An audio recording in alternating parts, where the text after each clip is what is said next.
A very warm good afternoon to one and all. In our previous sessions, we have discussed about drugs acting on respiratory system, various category of bronchodilators, corticosteroids, leukotrienes, mast cell stabilizers, and many more.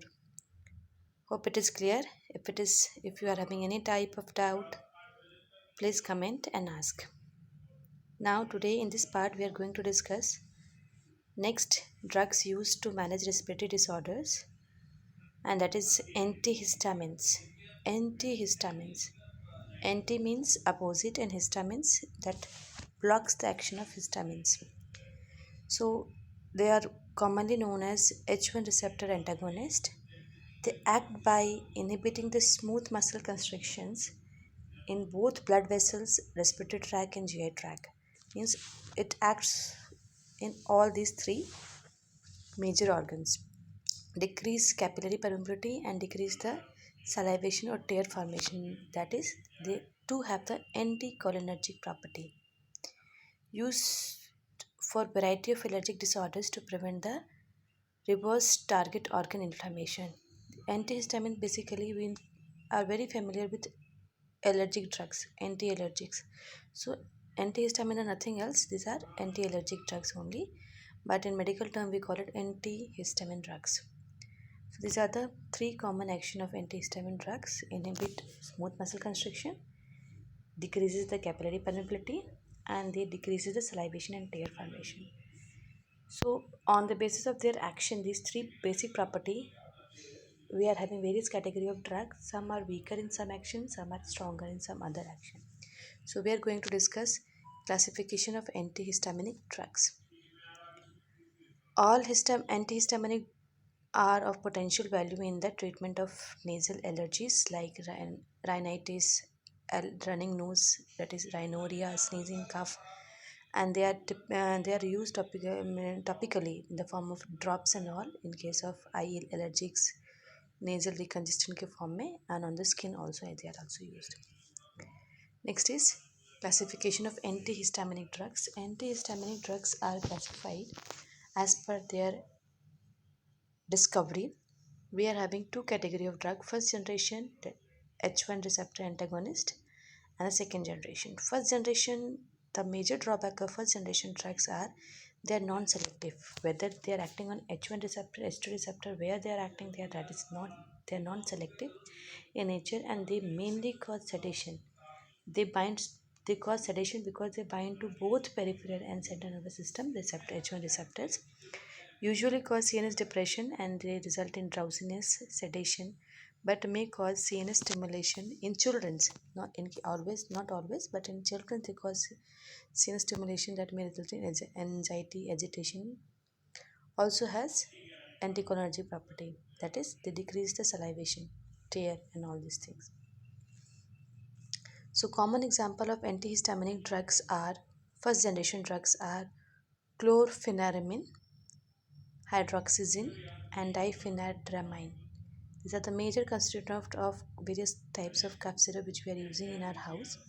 So if you are having any type of cough syrup bottle, please read the label and you will identify they are the major component of the different cough syrups. Okay, so study these drugs in detail from your drug books. Promethazine, azithromycin.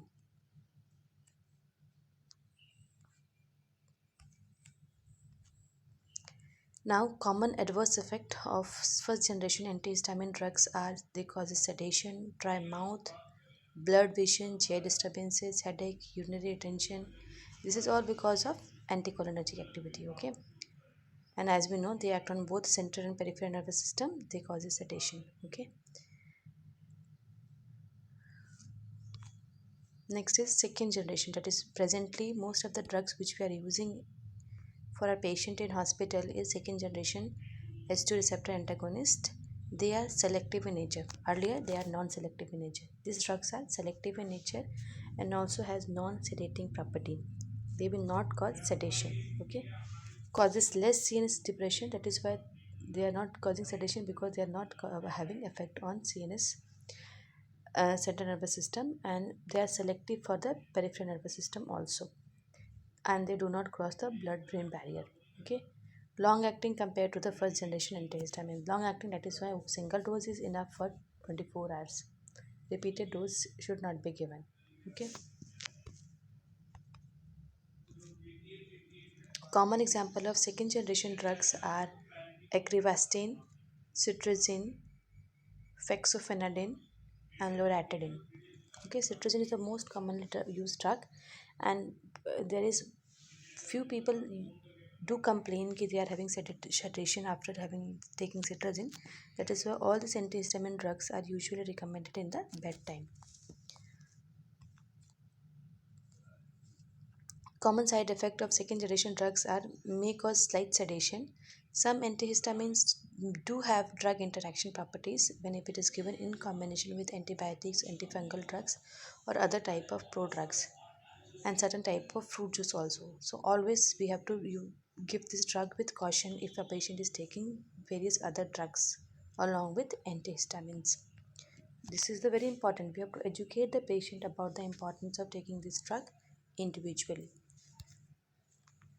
Now this is all about your antihistamine drugs.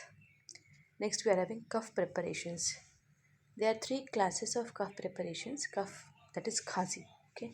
So there are three categories of cough preparation which we are having. First is antitussive, expectorants, antitussive, expectorant and mucolytics, depending upon what type of cough you are having. Whether it's a productive dry cough because of bronchoconstriction and all, right? So depending upon the nature of cough, we are giving antitussive drugs, cough preparations. Okay, it's not कि हर खांसी में कुछ भी दवाई cough syrup P लें. Cough syrup की there are three categories. Okay, so first is antitussive. They suppresses the cough. They are basically used for dry cough. So hacking cough होता है जब किसी को dry balloon cough, there is no production, no sputum.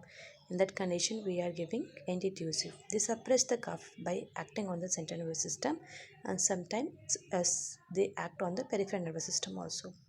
Indicated in dry, hacking, non-productive cough that interferes with the sleep and rest. Example of these drugs are codeine phosphate, folcodeine, dextromethorphan, and diphenhydramine. These are the major constituents of antitussive drugs. Okay, they are morphine-based drugs. That is why they cause sedation and they suppress the respiratory center and relieve the cough.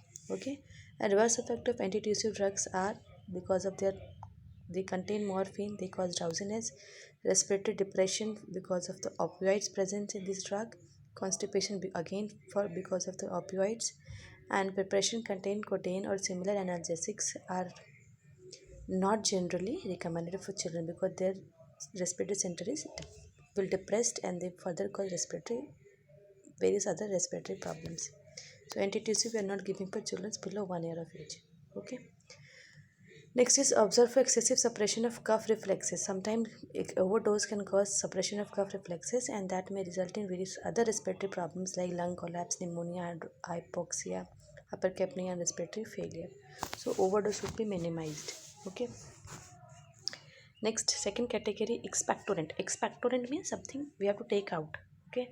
So when the person is having excessive secretion in the tracheobronchial tree and patient is not able to expel it out, बाहर नहीं निकाल पा रहा, okay, expel it out. In that condition, we are giving nebulization, steam, and all. So this drug, along with the nebulization and steam inhalation, will mobilize the sputum and patient can expel it out. These drugs are given when patient has the tendency or have the efforts to expel the content. Okay, render the cough more productive by stimulating the flow of respiratory tract secretions. Okay, they make the secretions more thick, productive. Usiform is most commonly used drug. Usifensin is the most commonly used expectorant, available alone or as an integrated component of many other cough preparation or cold remedies. Okay, this is available in the form of lozenges, candies के form में होता है और syrups के form में भी also they are available. So Guciform is given in 100 to 400 mg 4 times a day, or ammonia epicana mixture is given for 10 to 20 ml 3 times to 4 times per daily. Epicana, do you know this Epicana? It is anti-emetic drug. Next is last category of cough preparation is mucolytics. Mucolytics. It lysis means breaking down. So when patient is having very dry secretion, very thick secretion, and that is why it is difficult to expel out. So these mucolytics drugs react with mucus and make it more watery and loosen it. Okay, this should help to cough to be expelled out and it make it productive. Common example of mucolytic drugs are acetylcysteine, which is usually given 100 mg 4 times a day or 200 mg 3 times a day or 600 mg once daily. We can give acetylcysteine. Bromohexine 8 to 16 mg 3 times a day.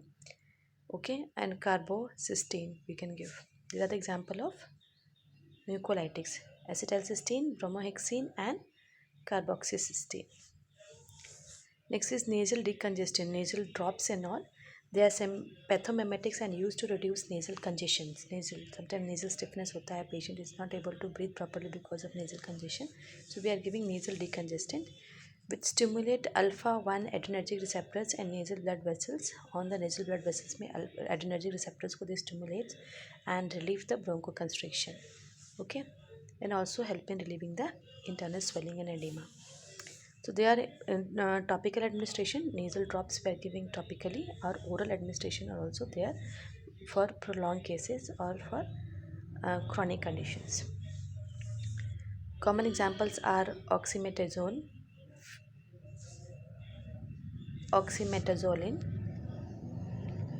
cilometazoline, and phenylephrine. Phenylephrine. They are the different nasal drops. Different concentration are used, and they were given in the form of liquid drops or in the form of sprays. Okay, they will help in relieving the nasal congestion. Okay, this is all about your drugs acting on respiratory system. All part 1, part 2, and part 3 will help you understanding A to Z about the drugs acting on the respiratory system. Okay, so first let us revise what all things we have studied in our 3 sections. First is bronchodilators, which includes adenoreceptor agonist, muscle stabilizer, leukotriene receptors, conditions, and steroids we are using cough preparations, antihistaminic drugs, and nasal decongestants. This wide category of drugs together used to manage respiratory disorders. Okay, not all together, but yes, depending upon the clinical feature we are using combination of these drugs to manage respiratory disorders. So if it is asked in the exam, drugs, elaborate the drug used to manage asthma, you have to elaborate everything as per the requirement. Okay, thank you so much for the class. If you have any doubt, please write. Thank you.